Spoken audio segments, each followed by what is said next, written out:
we have some conference matchups that are legit this week, and we're going to tell you the outright winners for the underdog teams. I think it's also like a clever way to always be talked about on the Saturday morning college football shows. That is the type of rivalry I sign up for. I will be watching some of this game. Should be a lot of fun. I think this is a sleeper game of the week. Borderline top 5. We stole one on the road. Are we about to see the about face with the talent that they have? It feels right. Getting into the heart of the college football season, and we have some conference matchups that are legit this week. Hutton, let me start by saying that was a hell of a strong open by you. That was impressive. From the pipes to the delivery, it felt strong. Energy's out. I dare say I felt it in my loins. And that's the way I feel about a Friday during football season. That means it's Friday. Yeah, I feel a little tickle. You know, I feel a little something extra. Down in your plums? Down there, you know, like when you see something and you think, man, it just feels special. That's the feeling I have in my loins on a Friday. Ashley Schaefer. As we get ready. Yes. The plums are ready for football season. A great night of football last night. Yeah, exciting game with our guy Lugs on the call of Wake Forest, NC State. Lugs, wherever Lugs goes, madness follows Yep. when he's calling a game. Got to watch his games. And then Packers, Commanders. Commanders did not hold up their end of the bargain. Packers looked dominant through 2 weeks. So, and we got a big college football weekend ahead. Chad's ready. Here are your top 10 college football games of the weekend. Need more reasons to watch college football? It's time to bang some hats. Here's Chad Withrow's must-see games this weekend. Week 3, and we are back. Week 2, not great. The games delivered more than we thought going in. Certainly South Florida did. But overall, pretty weak week of college football last week for week 2. Week 3, anything but. First big weekend of SEC football. We got some SEC games in our top 10. But we start at number 10 in a Big 12 matchup. Coach Prime and the Colorado Buffaloes going to Houston to take on the Cougars. The Cougs, a 4.5-point favorite in this one. 7:30 Eastern, 6:30 on ESPN tonight, baby. That's why I have that feeling in my plums. We have football tonight. College football game number 10 of the games of the week. It's not going to be Caden Salter. It's not going to be freshman sensation Julian Lewis at quarterback. Ryan Staub will get the start for Colorado and Coach Prime tonight. He looked good in their second game in relief. For Houston, Willie Fritz done a nice job there. First 2-0 start for the Cougars since 2018. Cougars quarterback Connor Wickman, former Texas A&M quarterback, transferred to Houston and is their starter. Should be a good competitive game tonight to start the weekend tonight, Hutton, on a Friday. Colorado always plays tight window ball games. My one observation, and this is clearly intentional, Colorado's playing a lot of Thursday and Friday games. You know, like non-Saturday kickoffs in their national window. And that allows for Bill Belichick and others to be in the Saturday. I think it's also like a clever way to always be talked about on the Saturday morning college football shows. Like if you play a big game on Friday night, or it's an exciting game. And they play on the road, too. Yeah, they always lead those shows with it. So, like, if you're trying to stay in the spotlight, you know, Colorado and Houston gets buried on a Saturday, right, as a 10th game. But it's the game tonight. So, I kind of like the approach from Colorado and Coach Prime playing on Thursday and Friday nights. A game that will not be played on Thursday or Friday because it's going to be played tomorrow on a Saturday, as God intended. That's right. Game number 9, Wisconsin at number 19, Alabama. The Tide, a 20.5-point favorite. This game will kick off at noon Eastern, 11 a.m. on ABC. Bama bounced back nicely. They whipped up on poor UL Monroe, 73-0 a week ago. Wisconsin completely overhauled their defense. They got whipped by Bama in Madison a year ago. They've only allowed 10 points through 2 games. They shut out Miami of Ohio. They allowed 10 in a blowout win over MTSU. Danny O'Neal will get the start at quarterback for Wisconsin. I don't know much about Danny O'Neal. He sounds like an Iowa starting quarterback to me, and I kind of picture a guy who looks like he should be playing quarterback for Iowa. That's not good news against Alabama and the athletes they're going to have on defense. Billy Edwards was the starter for Wisconsin. He's out in week 1 with an injury, the Maryland transfer. Bama's won 83 straight games, Hutton, against unranked opponents at home. I think that streak's going to continue to 84 in this one. There's a part of me that wants to say Wisconsin is a live dog here. And it's a steep climb. It's, 21 points? Yeah. Defensively, I think they can do some things. Up front, that's where Bama looked unlike Bama against Florida State. But Wisconsin, they just lack explosiveness, right? Mm-hmm. That's why I think this could be exactly what Bama needs. A Big Ten opponent at home, and they get that cushion final score over 21. Yeah, and what Ty Simpson needs. I think Bama covers easily. I do not like what I've seen with Wisconsin, especially with a backup quarterback. Not with, I think they're going to do enough offensively where this is like a 28-6, 28-3 type. Yeah, 31-10. Thorough dismantling of Wisconsin in Tuscaloosa tomorrow. Game number 8, one of my favorite rivalries in all of college football. The Pittsburgh Panthers on the road to take on West Virginia in the backyard brawl. Pitt, a 6.5-point favorite in this one. 3:30 Eastern Time, 2:30 Central on ESPN. The Rich Rod era 2.0 may take a little bit of time to get going. The Mountaineers lost at Ohio a week ago. That's right. That's not Ohio State. Ohio, 17-10. We all know that Athens, Ohio, is a tough place to play, but that's not a good win that's not a good loss for West Virginia. Pitt has yet to be tested. It's going to be a test in Morgantown. How much of a test? Eli Holstein, who is their quarterback, had this quote this week, Hutton. There's going to be kids flipping me off. I'm going to get batteries and beer thrown at me. Our team's mindset is to feed off that energy and feed off that hate and pure venom and poison from them. That is the type of rivalry I sign up for. I will be watching some of this game. Should be a lot of fun. I love it. And maybe more to come on this from one of us on the upset pick. The last two games. There could be something there. Game number 7. Let's go to the SEC. Yep. Arkansas unranked right now. That will change if they win at Ole Miss this week. The Rebels 17th in the country. The Rebels a 7.5-point favorite. 7 p.m. Eastern, 6 o'clock Central kickoff on ESPN. Arkansas has scored 108 combined points in 2 games. Now, they played Alabama, not the Crimson Tide. They played Alabama A&M in one of those games, and they played in Little Rock against Arkansas State. This is a huge game for Ole Miss. Why? Ahead on their schedule, Tulane, which is going to be a challenge as a powerful group of 5. They get LSU at home. They go to Georgia. They go to Oklahoma. To get to 2-0 in the SEC out of the gates, they beat Kentucky a week ago. To beat Arkansas at home as a touchdown favorite, that's going to be big for the Rebels. Taylen Green. Not enough people are talking about Taylen Green. All the upheaval at quarterback across the SEC, across the country, they didn't have that at Arkansas. Taylen Green back for his second year as a starter. 72% completion percentage so far. 10 touchdowns, only 2 INTs. For Austin Simmons at Ole Miss, interceptions have been an issue. 4 so far this year against not great competition. Look for points in this one, and lots of them. Arkansas is having to prepare for really 2 different styles of offense. And Ole Miss is looking for their 5th or 6th straight 3-0 start. I mean, their schedule to what you're saying has been. They've had a very favorable 5-0, 6-0 starts to recent years. Yeah, there's no reason why they shouldn't start that way again. But I could see Arkansas win this game. Yeah, they lost. It may have been in the 4th game. But they lost early to Kentucky last year. Ole Miss did at home, but I'm not sure which week that was in. But it was in September. Feels imperative for Ole Miss because of the schedule ahead. Yep. If they're going to be a factor in the SEC to win at home. I haven't really thought about You lose this one at home, and then that suddenly LSU at Georgia at Oklahoma looks a lot tougher. Yeah. Game number 6. Let's stay in the SEC. I think this is a sleeper game of the week. Borderline top 5, very close to my top 5 of the week. Vanderbilt, the Commodores on the road to take on number 11 South Carolina. The Gamecocks, a 4.5-point favorite. 7:45 Eastern. 6:45 Central kickoff on SEC Network. Vandy trailed Virginia Tech. Cover your ears, Ryan Albanese, the Virginia Tech fan of our staff here, because I know he was watching this game, and he had to be perplexed by what the hell was going on in the second half of that game. Why? Virginia Tech led Vandy 20-10 at halftime, and that's where everything ended for Virginia Tech.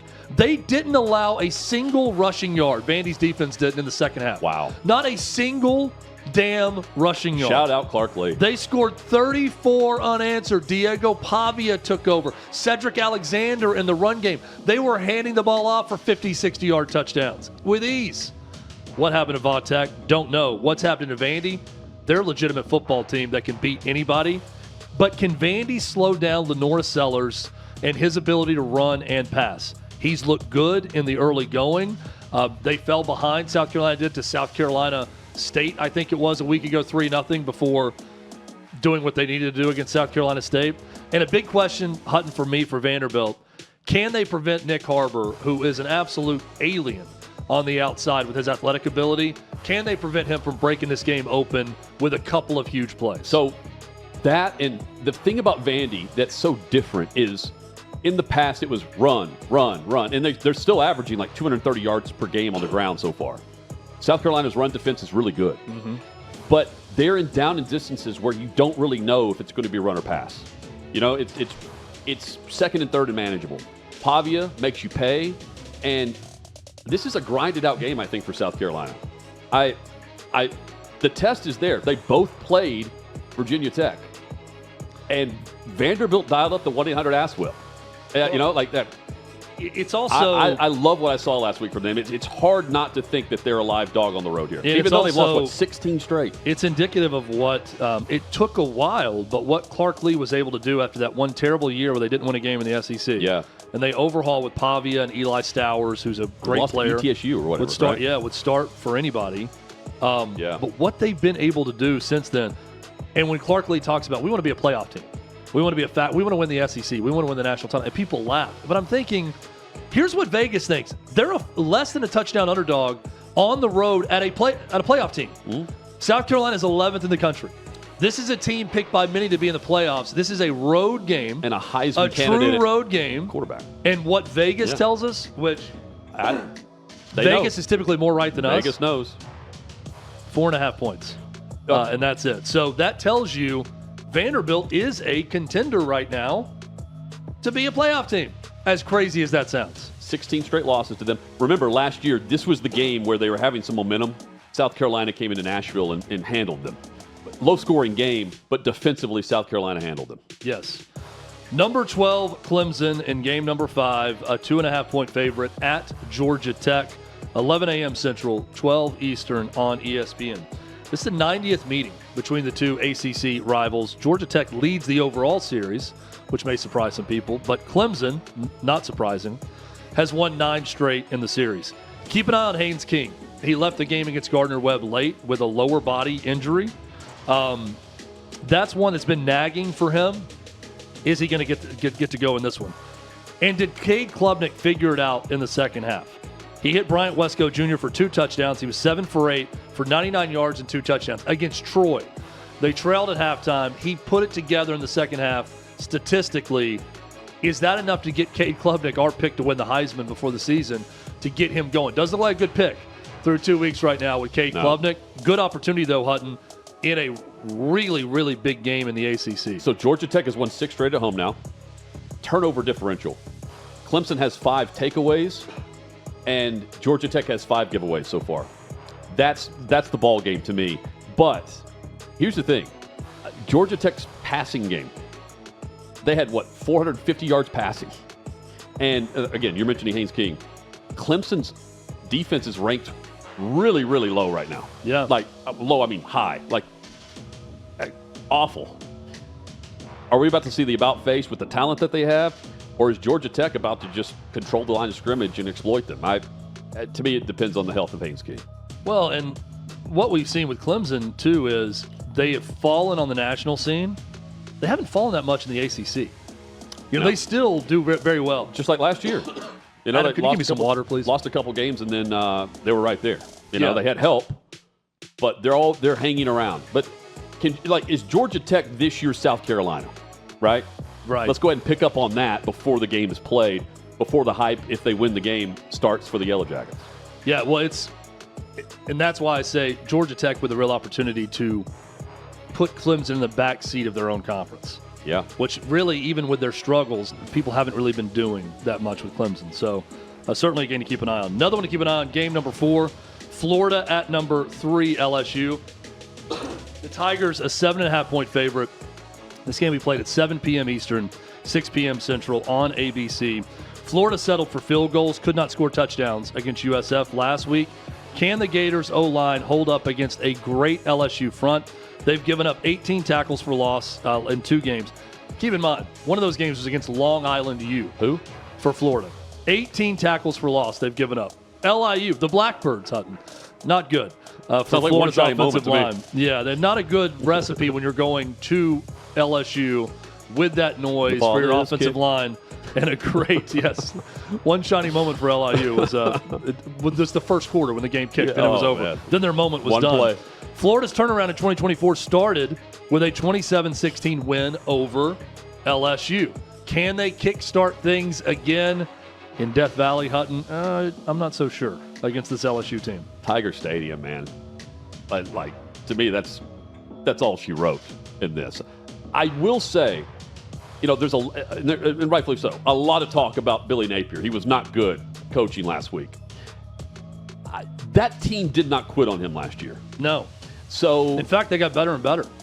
I tend to think they have an opportunity to rally again. I don't throw the talent on them on the road at LSU, but the Tigers have enough talent and the quarterback poise to take care of it in the fourth quarter. I look forward to watching this game, though, because I want to see how Napier has this team playing after what happened last week. I mean, win this game if you're Billy Napier, and it pretty much erases this past week against South Florida, at least in the early going, because then it's, okay, we stole one on the road, and now we're 1-0 in the SEC. Lose this game, Hutton. And I got a hard time believing he's going to be the coach when they face Tennessee in the second to last game of the season in Gainesville. Because you can see the dominoes starting to fall quickly if they don't bounce back and win on Saturday night. Not as brutal for the opposite sideline, right? But think about if LSU loses and the coaching discussion. It sets up their schedule, too, with that loss. Pressure gets turned up on Brian Kelly once again. Yep. Florida fans, earmuffs. South Florida is the next game. Game number 3. Celebration continues. The Bulls, yes, their coaches, I think they sprinted to Tampa from that coach's box that we saw earlier this week. Number 18, South Florida. At number 15, Miami. 3:30 Eastern time. 3:30 Central. 4:30 Eastern on the CW. That's right, the CW. The Dub. We'll have this game. Biggest game ever on the Dub. USF beat Boise State 34-7. They beat Florida 18-16. The Bulls are +4 in the turnover battle so far this year, and they're one of the worst teams in America in time of possession. But Alex Golish, who comes from the Josh Heupel tree, they don't care about time of possession when you have a defense. South Florida, Hutton, has a defense that's looked really good so far. Carson Beck looks the part also for Miami. 78% passing percentage. He was really good. 4 touchdowns, no interceptions so far from Miami. I'm hard-pressed to think that South Florida is going to go to Miami and win. Me too. And win in 2 big environments in straight weeks. But can they keep it competitive? So I think they do for like 2.5 quarters. Miami up front is the difference. In the trenches, that's where the dominance is going to show. Very athletic up front, and I think that is all she wrote for South Florida here. Yeah, it's I think the same exact spread that they had last week when they won in Florida, 17.5, somewhere around there. It's 17.5 right now, yeah. So that was the exact same spread a week ago at Florida, and they won outright. Miami's as a averaging 17.5 point underdog. 36 points per game, something like that. I think this one's closer to the spread. I feel like this is more of a 17, 20-point win for Miami. Yeah. But don't sleep on South Florida for sure. Great story. I mentioned whenever we had the Catholics versus convicts number. Carson Beck, what I've seen from him so far, I envision him making the plays late. Yeah. Going into the season, I honestly didn't know if I trusted that or not. In this game, I do. Game number 2. Watch South Florida win. Speaking of Catholics, okay. Game number 2, Texas A&M, the Aggies, 16th ranked, on the road in South Bend to take on Collins, Notre Dame Fighting Irish, ranked 8th nationally, 7:30 Eastern, 6:30 Central on NBC. Catholics versus Colt. Yeah, yes. I feel like this is kind of a favor to NBC because their lineup has just been horrendous in that primetime game they have so far this year. Yeah.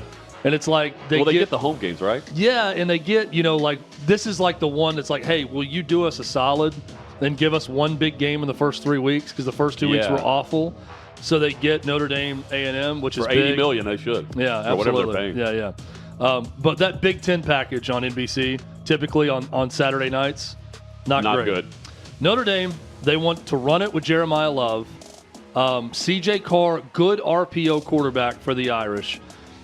The game plan has to be pound the rock against A&M at home. A&M's defense under Mike Elko, they kind of mix periods of dominance with blown coverages, stupid plays that make the final scores look worse than they should be because of one meltdown on the defensive side. Marcel Reed with a giant opportunity ahead of him at Notre Dame to announce his presence as a guy we should be talking about more nationally. Marcus Freeman Hutton, 3-0 against the SEC, beat Georgia in the playoff a year ago, beat A&M on the road to open last year, and beat South Carolina once in a bowl game. Notre Dame has not lost to a Texas team at home since 1951. They lost to Southern Methodist University, SMU, in 1951. Last time that's happened to a Texas team in South Bend. Wow. I really want to take the Aggies here because I think you do too. I have the Aggies in the college football playoff. I don't see it.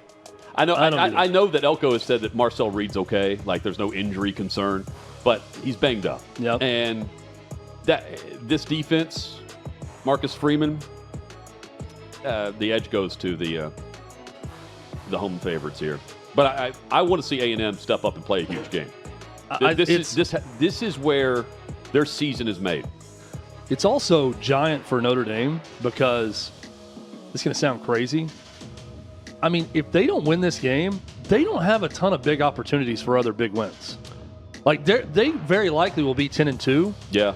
And depending on what happens around them, that's the type of team you could make an argument for the 9-3 SEC or Big Ten team to be ahead of them in the playoff rankings because their schedule is going to get so weak from here on out.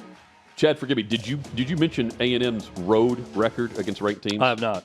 0-13 on the road since 2014. Thank you, Jimbo Fisher. Yes, but for all the hype, like Elko gets a contract extension next week. Yeah, you know, if in fact they go on the road and win this game, yeah. And it will be because of Marcel Reed. Even though the team that runs the ball the best here is likely to be running out the clock with 4-minute offense late. I agree. And Notre Dame again, they need it too at home. Oh, no doubt. Number one game of the week. Clay Travis will be there. ESPN College Game Day will be there. Georgia at Tennessee. Number 6 Bulldogs at number 15 Tennessee. The Vols, a 4.5-point underdog at last check. Open at 7.5 for Georgia. Fell down to 3.5. Now up to 4.5 right now. 3:30 Eastern, 2:30 Central on ABC. Georgia's won 8 straight in the series. But the Bulldogs right now, there's just something missing. I know it's Marshall. I know it's Austin Peay. I know they're not throwing the whole playbook at these teams. But great SEC teams, they don't have to throw the playbook at these teams. They just pound them. Pound them into submission and do whatever they want, running the football, throwing the football. Georgia ranks 11th in the SEC in yards per play against Marshall and against Austin Peay. They have not played one premier program like a lot of SEC teams have at least played a Power 4 school so far. So keep that in mind. Is that, we're playing down to our competition, they'll be ready to go against Tennessee, or is something bigger going on with that offense? And keep in mind, Georgia invested heavily at wide receiver in the offseason. Noah Thomas transfers in from A&M. Zachariah Branch, a star at USC, transfers in from the Trojans.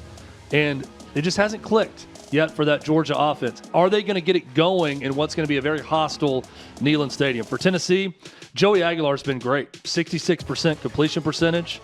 He's thrown for 535 yards, 5 touchdowns, and most importantly, Hutton, 0 INTs. That's the knock on Aguilar throughout his career. He puts the ball in danger too much. Hasn't thrown a single pick so far. He hasn't faced Georgia's defense yet either, or any SEC defense. Josh Heupel, for every great thing he's done a lot in Knoxville. He's averaged 13 points per game against Georgia. 13. Their high is 17 in the Heupel era. That's no bueno. How many points do they have to score to win this game? If I say they score 23 points, are they winning? Possibly. I would put the number at 24 to 28. I think if Tennessee scores that, they're winning the game. At home, with what Georgia's done on offense so far, I feel like 24 points could win this game. And the over-under is like 50. Is that right? 50.5? So something like that. So that's Vegas saying they're going to get that, right? With a 4-point spread or whatever it is? Yes. I mean, I think it's Vegas saying it's like 28-24 Georgia. I'm just thinking that because you mentioned the 17's the high water mark. Right. That's intriguing to me because Tennessee's defense is banged up. So Vegas always knows. I don't know what they are trying to tell us here. Well, and I don't know. It's bizarre with the 4-point spread. That's a big swing. If we're going to do the Vegas analysis on this, to open at 7.5 and go in one day. Right. Like from Sunday to Monday, that thing went from 7.5 to 3.5. They've got a read on Georgia here. And my first thought was, is somebody hurt? Right. For Georgia that we don't know about? Is their quarterback down? That's a quarterback out of the game type swing. From 7.5 to 3.5. So something to watch. Tennessee's got to do something offensively. They got 3 good running backs. Their offensive line has looked good.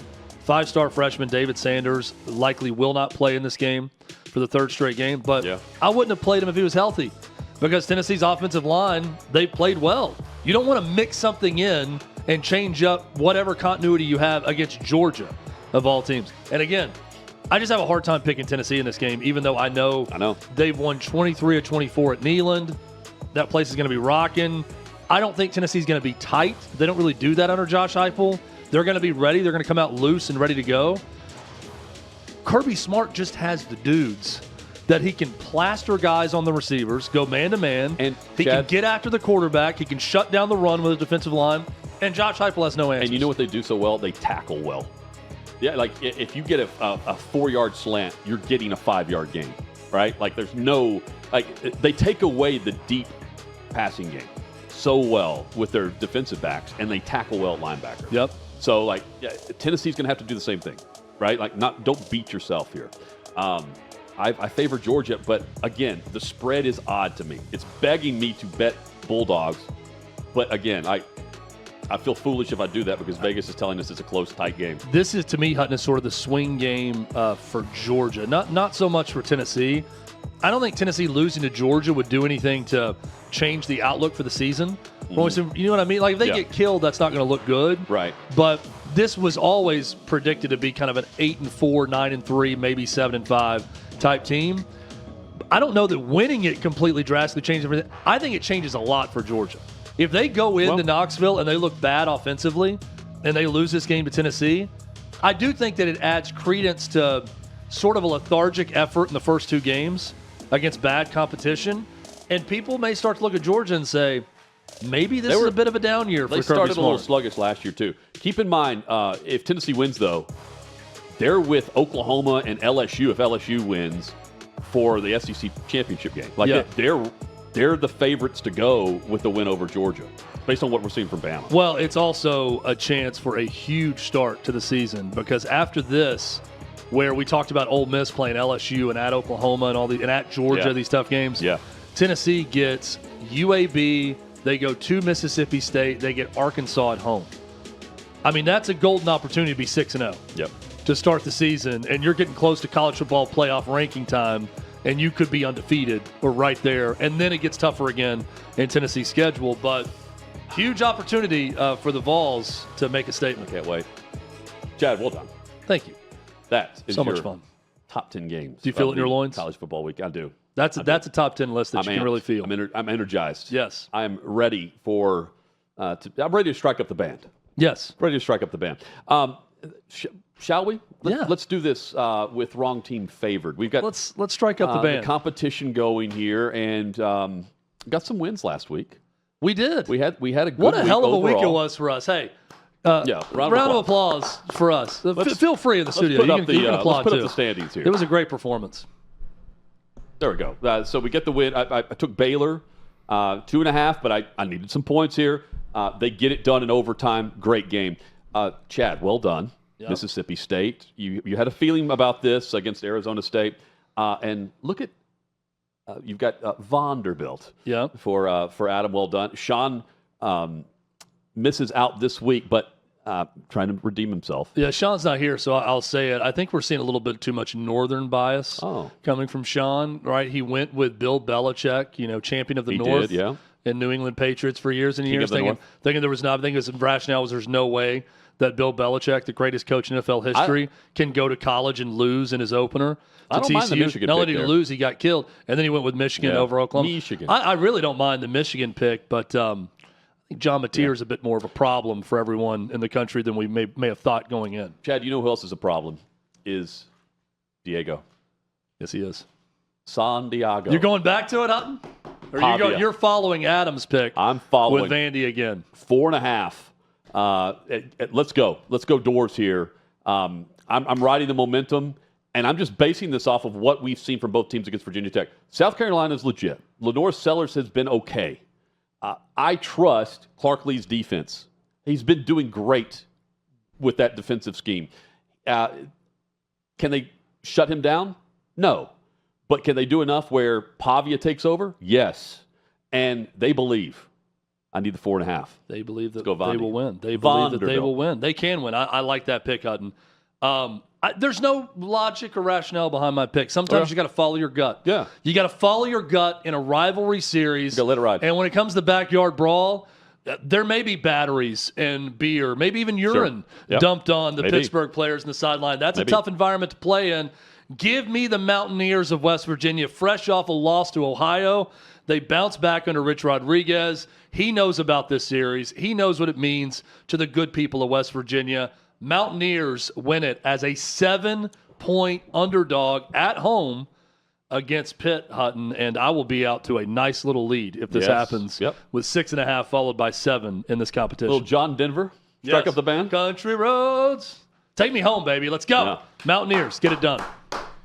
Chad, last week you said you felt really good, or you didn't feel good about Mississippi State versus Arizona State. So then you said that means it's probably going to happen because you didn't feel good about it. So Correct. Where's the confidence level for the pick? Zero confidence, so it's probably going to happen. Like I said, this is just a gut pick. They're at home. They bounce back. They just lost to Ohio. I haven't done any research on West Virginia. I know Rich Rodriguez is their coach. I just know this series and know how much it means to both sides. I think they win at home. So, I don't have any confidence, so it'll probably happen again. Back-to-back weeks. I was 1 week early on the Baylor pick, but so far I've just been going with quarterbacks that I like in big spots. And I like Haynes King. I'm a big Haynes King guy. I like it. I like the way this game is shaping up. You guys broke it down earlier. It's going to come down to his health, but Clemson, like Hutton, you said, the defense is not good. Haynes King can exploit that. I like Georgia Tech's coach, too. Brent Key, right? Isn't that his name? Yeah, So former I like offensive lineman for the Ramblin' Wreck. And I was looking at different potential upset picks this weekend, and it came down to Georgia Tech has this game at home, and I think that'll be the difference. I like this one. This is one I looked at. 2 games that I love. One was last night. I wanted to pick Wake Forest, but we have this competition on Fridays. I'm glad I did not, because after getting off to a 14-0 lead, they lose at home to NC State. Yep. The other game that I loved is the one that Sean picked, actually, and that is a game being played tonight, Arizona over Kansas State. Okay. So Arizona is a 1.5-point home underdog to Kansas State, who has looked horrific to start this year. Yeah. They played, now their best performance was the close loss to Iowa State. There's something about the loser from the week 0. In Ireland or whatever. The Ireland curse. Ask Scott Frost about what it's like to go to Ireland and lose in week 0 and what it does to your season. Yeah. Was that the week were they singing Sweet Caroline over there or something? I think they sing Sweet Caroline in Ireland just on, no, I'm saying, on repeat. I'm saying because so all the games. So I don't know what are we going to hear in South Carolina? Oh, Sandstorm. Yeah. John Denver. Country roads. I guess Ludacris maybe. Yeah, a little Outcast, maybe some throwback Outcast. 21 Savage. Georgia Tech. Yeah, Andre 3000. Yeah. And then T.I. Yeah. And then Tucson, Arizona. I don't know. Isn't I don't know what is Hutton, I'll tell you because oh my gosh, who was it we saw at the Super Bowl party in Arizona? Oh, and I feel like that's a University of Arizona band. It's not Gin Blossoms. It's not Third Eye Blind. It's one of it's. I thought it was Gin Blossoms who we saw there. Our first Super Bowl together. Is it Gin Blossoms? Yeah, I think so. The one where you got sick and we watched. You have to narrow it down. The one that I got sick. Yeah, Gin Blossoms was formed in Tempe, Arizona. So we they're watched, Arizona State Real band. Housewives. Yes, it was Gin Blossoms. You could get like some, but not Arizona State. You do like They're some George Strait oceanfront property in Tucson. Oh, that's good. Yeah, that's good. Yeah. I don't know what they play. That's a good call. I don't know what the musical selection is. Yeah, we'll find out. Yeah. We'll find Close out. to the border, maybe a little mariachi. Yeah. Little Little Mexican restaurant music. You just walk in, it's like you're, getting The house music, maybe? It's like you're eating chips and queso at all times when you walk around the stadium. Yeah. Is there any positive to that Ireland game? Like, if I'm an Sure. AD, like, what am I like? I wouldn't want to send my football team over to Well, Ireland. it's a national spotlight Yeah. where everybody's craving football. So, everybody who likes football is going to watch that game. So it's a huge spotlight for your team. It's a chance for your fans to go to a different country to watch them play. and fight each other in the streets right after the game. Father versus son. Chad, On that you and I national have been spotlight. to the NFL London game. Yeah. 8:30 in the morning here, you're like, I'll watch it, but two terrible teams are playing, whatever. When you're there, it's a blast. It's unbelievably cool. Yes. So, knowing that, it has to be the same type of environment there. Yeah, and it kind of feels like, even in London, it's a huge town, but it feels like you can find the presence of your NFL team. Yes. Wherever you go, you'll know the spots to go to where your people are congregating. Yeah. It's a lot of fun. Something new on the show this week. Let's win. Let's win. Yes. What is new? What is new this week? The Big Game Beth game of the week. Oh, Yeah. Time to mow them down Yes. with Big It's Game okay Beth. to be ambitious. Wait, is that a woman? Oh my gosh, it's Beth. Gosh. So before the show, I'm immediately changing the channel right now. Make some Big Game Beth. What game am I not watching, Chad? before the show, Brooke in studio asked a very important question. She said, "Who came up with this nickname? Like, we're feeding off of nicknames." And they're like, "No, we came up with it. This is our bit for our show that we've had for years now." For those that don't know the work of Beth Mowins, you can hear her on ESPN. And I've long argued that a Beth Mowins voice accompanies a certain setting for football that is exclusive to Beth Mowins. When I think when I hear that pitch and I hear that sound to open a game, I think overcast, 48 degrees in Evanston, Illinois, or Champaign, Illinois, or East Lansing, Michigan. I'm usually thinking Big Ten, hungover, when you're younger especially. Yes. College game day just ends it, and we're going to kick it out to Bloomington, Indiana. And then it's, welcome. And then you get Beth Mowins on the game. And then So you go to ESPN too. I don't think we've been able to find. We've been efforting. We can't find what game Beth has this week. So I'm going to give a Big Game Beth honorary game of the week. Okay, good. Okay. Yep. And this week's selection comes with a plea. It comes with a plea. Big Game Beth, game of the week, Central Michigan at Michigan. I don't know what the forecast is in Michigan. It could be 85 and sunny. Don't know. But I feel like it should be rainy, a little bit overcast. It may be in the 60s for this game. And you can hear the dulcet tones of Beth Mowins beckon you to Ann Arbor, Michigan to start this game. Here's something else I want to say. Big Ten Network owned by Fox. And I know that Beth Mowins is with ESPN right now, but if anybody at Fox is seeing this, it's time to bring Beth home. It's time to bring her home. She deserves this game. This is a game deserving of Big Game Beth. And if anybody should be a part of the Big Ten Network, it's Big Game Beth Mowins. Chad, this is I not don't tampering disagree. because I'm not her representative. Right. And I'm not her. I don't know what her contract situation is. I'm just saying, let's make this thing happen where Big Game Beth Mowins can come home to the Big Ten Network. Man, that's a... Chippewas, Wolverines. Now, may I add in, this game is deserving of one person other than Big Game Beth. Connor Stallions. Yes. Is the investigation continuing at Central Michigan? The last check, it's ongoing. They still don't know who that was on the sideline. Right. However, Michigan does. I mean, and so does Connor Stallions. Shout out. I still love that so much. Still investigating. yeah, Open just investigation. completely went away. Is the woman that said that even still the AD? Probably. Or she moved on. Remember, she had that title. It was sponsored. The title was sponsored. That's right. Of her, Yeah, because we joked job that was- family yeah. wants to take away. It was the Memorial Family, whatever. Yeah. They're going to take away the name of the AD position until she's The fired. Connor Stallions, athletic director. Chad, I like this, the Beth Mowins game. Big That's Game good. Beth game of the Big week. Game Central Beth. Michigan, Big Game Michigan. Beth. Just close your Hey. eyes, hear the voice. You know Think what? about the open to that game at 11 a.m., and you tell me if it doesn't scream Big Game Beth Mowins. So, speaking of big games, the ultimate game day experience. Today is the final day that you can register online at outkick.com/sweepstakes. You can scan the QR code that you're about to see on the screen right now. Alabama on the road against Georgia coming up September 27th. Today's the final day to register. Expenses paid. Tickets, you've got travel, and you're between the hedges. for what is going to be a great matchup. Check it out right now. And you have to do it by the end of today at outkick.com/sweepstakes. And I have a prediction for this game, honey. You ready? Yep. Beth Mowins will not be on the No, call. she won't. She will not make the cut for Georgia, Alabama. Nope. Do with that what you will, that info. That could dissuade you from it or persuade you to go, but I'm just telling you, she will not be on the call. That's a great point to promote the game. No. We discuss the top games across the NFL. That's next with John McClain.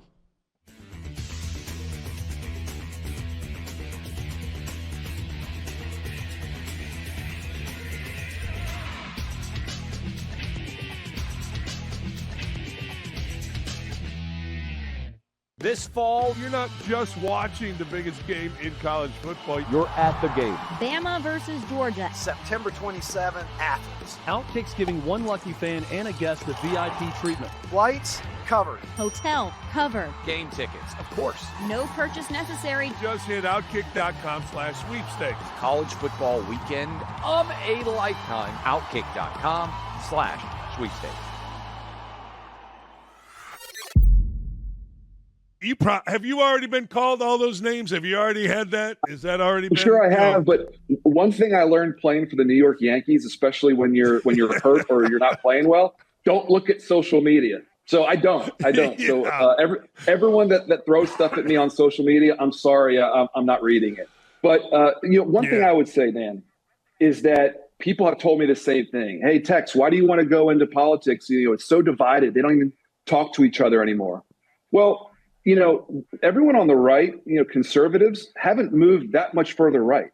It's just everybody on the other side have moved completely off the map to the left. And so what used to be, some really good debates, maybe some great policy discussions, I have no problem talking to you about, tax rates or national security or things that are going to, maybe make our country better. But when you say that men can get pregnant, where do I go with that? I can't have a conversation with you if that's what you truly believe. And I think that so many people on the left have gone off the map that it creates this huge divide that's tough to bridge that gap. I think it creates a huge distraction as well from what's real. You're right. And Dan, one of the reasons I'm running is because people are real. People that need better jobs, people that want lower tax rates, people that want their cities and their streets to be safe. Those are the people I'm running for. My district is the most beautiful district in Texas. It's the Hill Country, hardworking people. These men and women, they go to church on Sundays and they barbecue afterwards. These are just good patriots. And they want the government to work for them. They don't want to be controlled by the government or be told what to do, be told to wear masks, be told you can't go to school, be told that, if you build a company, it's because the government built it for you. That's baloney. I think that the American people are waking up that the America First agenda and the conservative agenda is the ones that is working for them. I believe that President Trump will go down as the most influential president of my lifetime. 6th and Peabody, our location, Yeehaw Beer, Old Smoky Moonshine. It is Hot Mike with Huddy Withrow here at OutKick. John McClain joins us, the great John McClain, as we discuss Week 2 headlines across the NFL. John, always great to see you. Hope things are well there in Houston. Things are well. I've got a team's off to an 0-1 start. Cowboys off to an 0-1 start. Therefore, we had some bad football in Texas. You know what, though? Plenty of storylines, across the league. But, Houston, I picked them to win the division. They've got who do they have this week, John? They host the Buccaneers on Monday night. See, you've got that game. Kansas City hosting Philadelphia, trying to avoid 0-2. It feels like both Houston and KC, like the 0-2 start there, really allows some teams that we haven't seen in a while compete for the divisional crown in both. Well, keep in mind, Indianapolis and Jacksonville played dogs, and they played dogs at home. Right. And they beat them as they should, where the Texans and Titans went on the road. You're right. Against playoff teams that some people have picked to go to the Super Bowl. Fair enough. Yeah. Fair enough. Yeah. Here's my question with the Colts, because, yes, the Dolphins look anemic in that game. But Daniel Jones looked like a huge improvement. I don't think he's going to be that good in every game, John. But in this division, show me the world beater in the AFC South. Like, it should be Houston's division. I would agree. But I don't know. Could they be more than we expected, I guess is my question on the Colts specifically. Well, Chad, it depends on what your expectations are. I expected Indianapolis and Jacksonville to compete for second place in the division behind the Texans, who should win it. They went to L.A. Defense gave up 2 touchdowns. Ought to be able to win a game like that. But they lost because they couldn't protect C.J. Stroud. That's something we all haven't talked about in a long time. And it was the same old on offense. But the Colts look good. But I tell you what, this is my 49th year of doing this, and one thing I've learned: don't rush to judgment. What's happens on the first week or early in the season. Remember last year the Saints had like 44 and 42 points in their first 2 games. I forgot all about that. You're right. Yeah, dropped off the face of the earth. Washington got annihilated in its first game. So it's fun for the teams that win. Here, everybody already wants to fire new offensive coordinator Nick Caley after 1 game. So we got a long way to go, but it is fun for the Jaguars fans and the Colts fans. It's been longer for the Colts to win the AFC South than any team in the division. Chad, I told you this yesterday. The Colts have not started 2-0 since 2009. Peyton was quarterback. How about that, John? That blew my mind. It's been that long for that organization. It is crazy. Speaking of 2-0 teams, the Packers. They get it done last night against Washington. 2 teams that were great on offense a year ago in Detroit and Washington. John, it does look like that Micah Parsons trade is paying off pretty quickly for how complete that Packers defense looks through 2 weeks. They wanted him, of course, to apply pressure because they had only gotten pressure from one other player last year, a linebacker who played down. And they were willing to give up his lack of run defense. But when you get ahead, teams can't run the ball on you anyway. There are always a team or two that get off to great starts and then they fade. And then there's teams that don't get off to good starts and then they pick up steam as the season progresses. Last year, the Texans were 5-1. They finished 5-6. We're fortunate to play in a terrible division. And but we need to keep our eye out. But right now, the Packers look like world beaters, like they're going to play Philadelphia in the NFC Championship game, although the Eagles barely beat the Cowboys at home. So what do you make of the matchup for Kansas City against Philadelphia? Because, you got the Super Bowl rematches. It's going to be built up. Philly, what they scored 50% of the possessions last week against Dallas, even though that was a tight game. And we saw what happened to Kansas City against Justin Herbert. What do you expect from the wide receiving core whenever, the focus will be on stopping Saquon Barkley? The Eagles run the ball more than any team in the league. It's all about Saquon Barkley. Jalen Hurts not going to throw the ball like Justin Herbert did. And since the Super Bowl loser never goes back to the Super Bowl to begin with, now I still think they're going to win the division. But if they start 0-2 and the Broncos and the Chargers are 2-0, that just puts them in a hole. I'm curious to see if Philadelphia can generate the pass rush that it generated in the Super Bowl, in which Patrick Mahomes had to live like C.J. Stroud does every week, get a pressure immediately, and he did not handle it well. But Philadelphia didn't get that kind of pressure against the Cowboys, and Dak Prescott was able to have a really good game. If CeeDee Lamb could caught a ball, Cowboys would upset the Eagles. John, when you watch the Steelers, I think everybody was surprised with how much they did on offense in that first week, and surprised how much the Jets did against the Steelers defense also on the flip side of that on offense. How much of this with Aaron Rodgers is a good job of smoke and mirrors from Arthur Smith? How much of it is he is legitimately improved from his situation with the Jets, and he could have a pretty good year as the Steelers quarterback?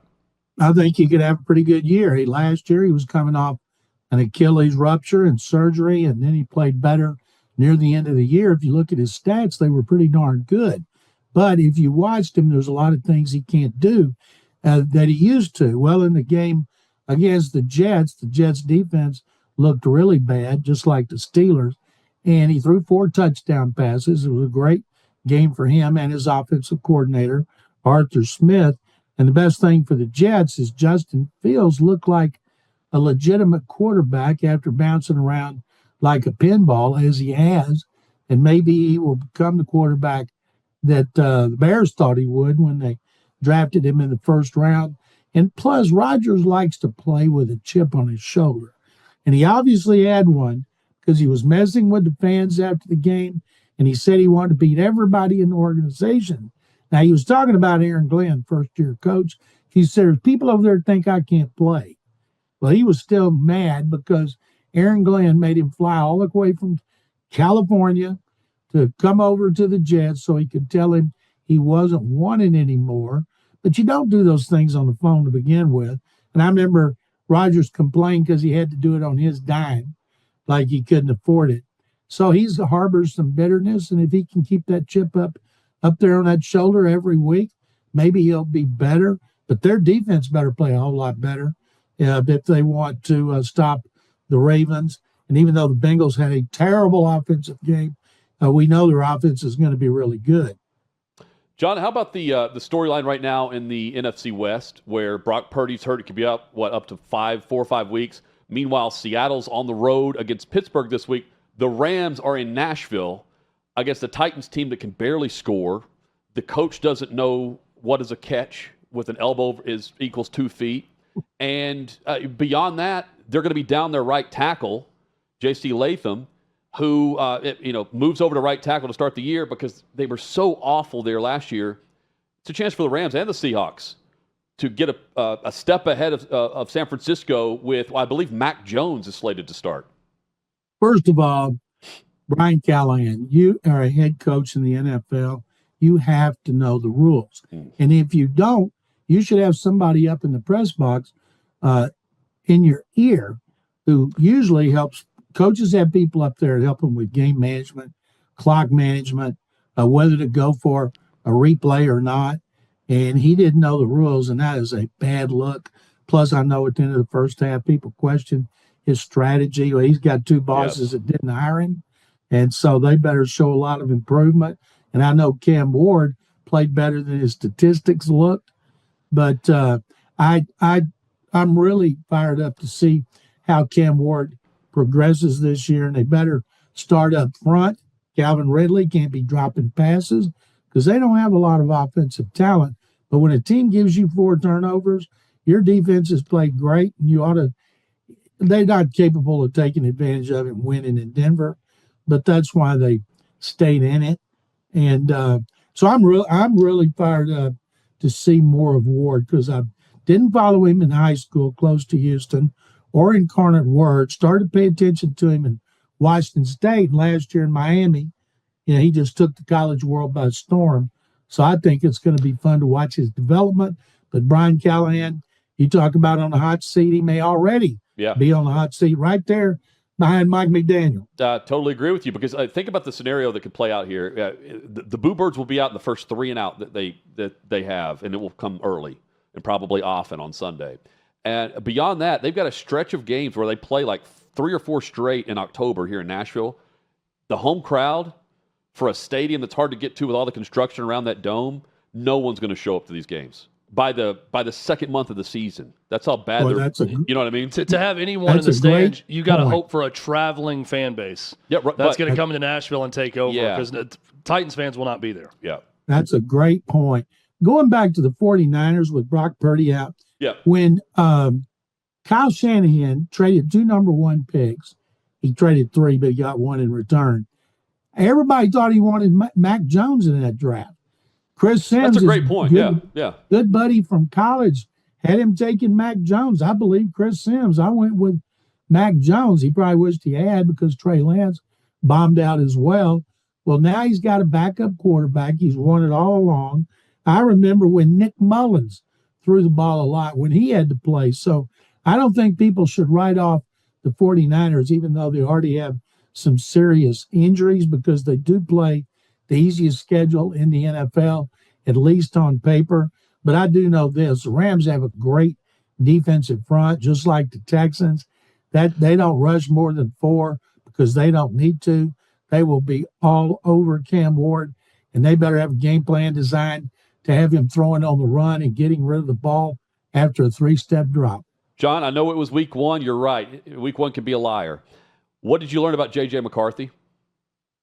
that he struggled in those first three quarters, and then all of a sudden he came alive in the fourth, and they pulled out the game that the Bears had no business losing. Ben Johnson, the genius, the boy wonder that everybody wanted to be the head coach, had some clock management issues.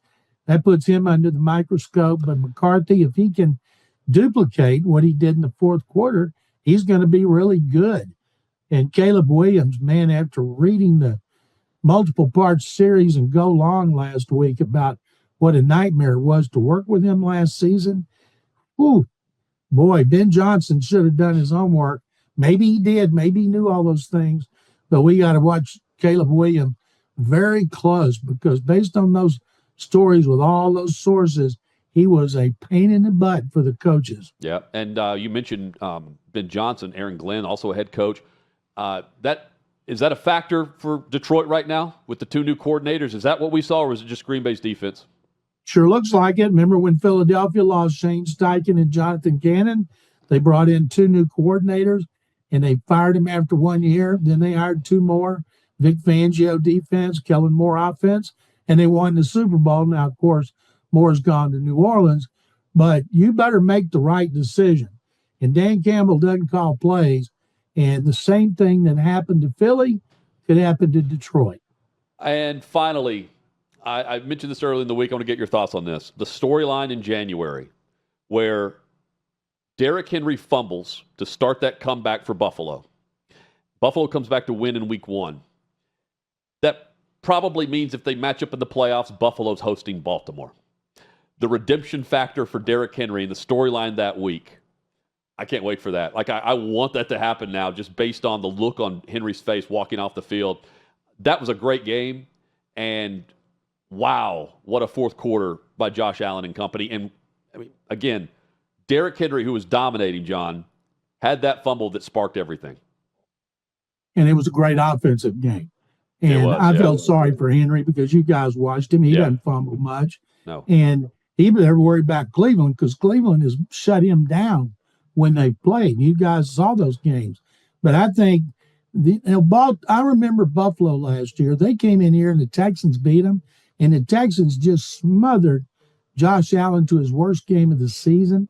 Same thing's going to happen this year when Buffalo comes back and he has a chance to get revenge. But Buffalo did to Baltimore what Kansas City has done to Buffalo. Right now, you watch those top two teams in the AFC, nobody, including Chiefs, is in their class. John, no one's in your class. Top shelf. One of top one. Shelf. Enjoy it. I thought the NFL schedule has been phenomenal so far. I know scoring in some games down, but I like the matchups in week 1. We've had a good matchup last night, and there's plenty of drama, as there always is. But the matchups early have been really good, especially in prime time. So hopefully we get some better games this weekend than even what we had in week 1. Schedule makers should take a bow. Yeah, and everyone else will bow to the NFL and every streaming service and network that we'll see them on. Thank you, John. Thank you guys very much. Have a great weekend. Yep, same to you. The great John McClain. He's been a friend of the show for decades. Love that guy. If you can't get along with John, then it's a problem. Yeah, it's a huge problem. No problem with the weekend, though, Hutton, and we made it. We made it. Go subscribe to the YouTube channel if you haven't already. OutKick Hot Mic is how you search for us, at OutKick Hot Mic on YouTube. And enjoy kickoff. Let's win this weekend. Take more with Prize Picks. Yes. Back at it on Monday. I'm Mike Withrow right here at OutKick.com, 11 a.m. Central weekdays.